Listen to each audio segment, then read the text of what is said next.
Van Link's Power Off 180 video. Power Off 180, the objective of Power Off 180s is to determine the applicant's ability to exhibit satisfactory knowledge, risk management, and skills associated with the Power Off 180 accuracy, approach, and landing. More from the ACS. The knowledge portion, the applicant demonstrates an understanding of a stabilized approach to include energy management, effects of atmospheric conditions, including wind, and on approach and landing, and wind correction techniques on approach and landing, such as slipping and wing down correction, wing into the wind correction. Purpose of the Power Off accuracy approach. And the next covers risk management, the effects of crosswind, wind shear, tailwind, which I experienced the other day, and I'll go into a little bit. Wake turbulence, runway service condition, and planning for go-around, rejected landing, and possibly landing and hold short operations, which doesn't happen very often, and collisions hazards to include aircraft, vehicle, persons, wildlife, etc. And low altitude maneuvering, including stall, spin, or collision into terrain.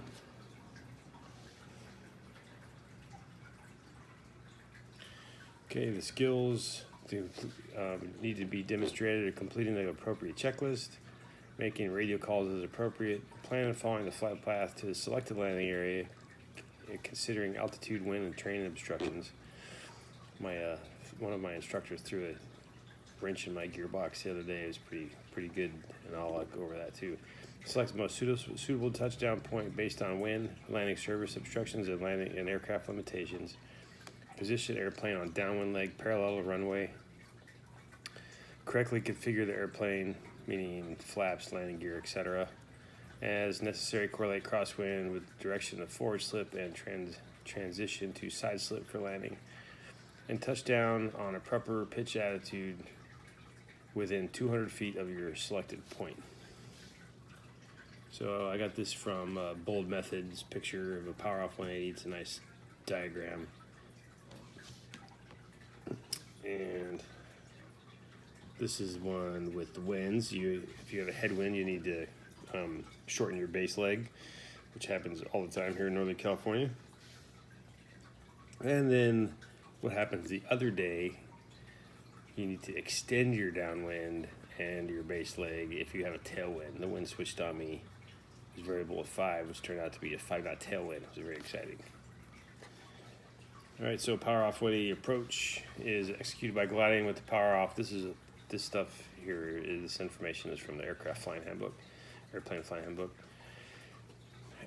Power Off 180 is executed by gliding with the power off from a given point on a downwind leg and pre-selected landing spot. The altitude from which this type of approach started varies with the type of airplane, but typically it's 1,000 feet AGL, maybe a little higher if you have a bigger plane. When abreast of or opposite a desired landing spot, the throttle is closed, carb heat on, don't forget the carb heat, and altitude maintained while decelerating to the manufacturer's recommended glide speed of 80 miles an hour in a Cessna 172 Mike model, which I'm training in. All right, downwind to base leg. The turn from downwind leg to base leg is uniform turn with medium and slightly steeper bank. The degree of bank and the amount of initial turn depend on the glide angle of the airplane and the velocity of the wind. So if you have no wind, you're going to need less of a bank, whereas if you have a headwind, you're going to need a steeper bank so you can stay closer to the runway. Again, the base leg is positioned as needed for the altitude and wind correct condition. Position the base leg to conserve, dissipate altitude so as to reach the desired landing spot. I have no doubt I could do this in real life if I had to, but it's the whole landing exactly where you want it to land is the tricky part. There's a base leg, the final turn from Bold Method. And setting the glide angle and keeping, this is kind of my ad lib. Setting glide angle and keeping proper speed in this phase is crucial. Using forward slip to lose the desired amount of altitude, and using flaps if it looks like you're coming up short, you can give you a bit more glide once in ground effect. Putting the aircraft down on the pre-selected point. plus 200 feet minus 0. I try to do plus or minus 0 every time.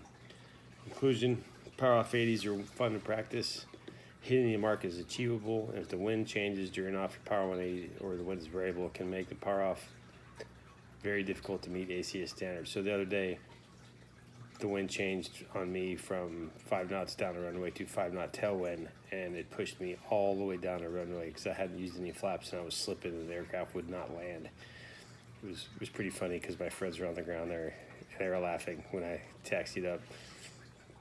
They said they thought I was going to land off the end of the runway, which I wasn't. I mean, worst case, I could have gone around because I had power still.